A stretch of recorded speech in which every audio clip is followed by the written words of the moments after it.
2025 Renault Clio.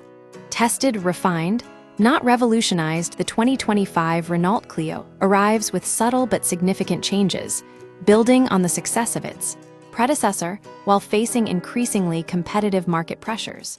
The updated model features a larger footprint, 67 longer and 39 wider, but retains the familiar CMFB platform shared with the Nissan Juke and other Renault-Nissan-Mitsubishi vehicles.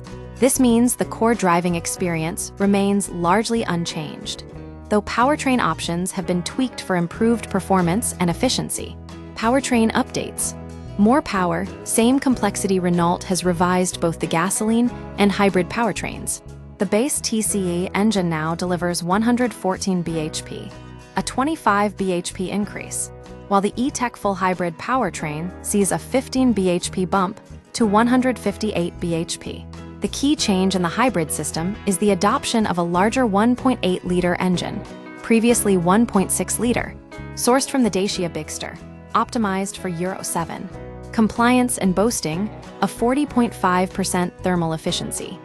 This hybrid setup remains complex, featuring a clutchless 4-speed gearbox and a 2-speed transaxle with an integrated electric motor. While sometimes unpredictable, the system delivers a respectable 0-62 mph time of 8.3 seconds, a full second faster than the previous model.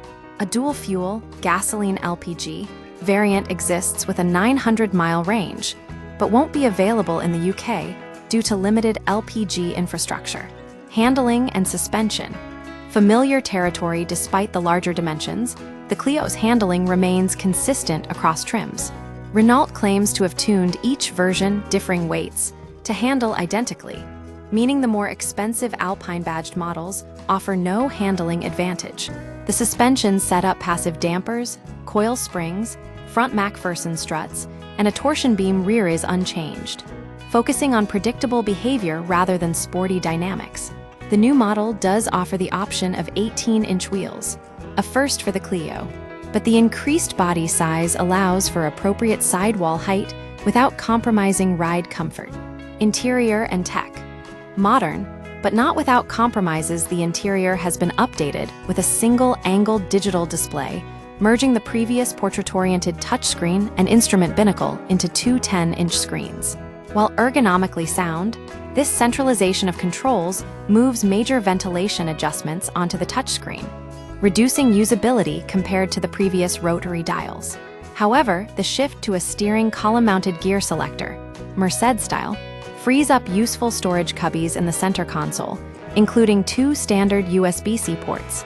The biggest addition is the integration of Google's OpenR Link multimedia system, offering seamless Google Maps and access to 100-plus apps via the Google Play Store.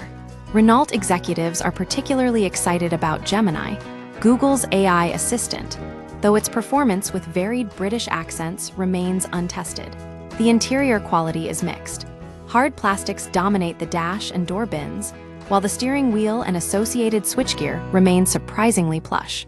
The removal of the light upholstery accents from the current model in favor of a sportier aesthetic may disappoint some buyers. Practicality.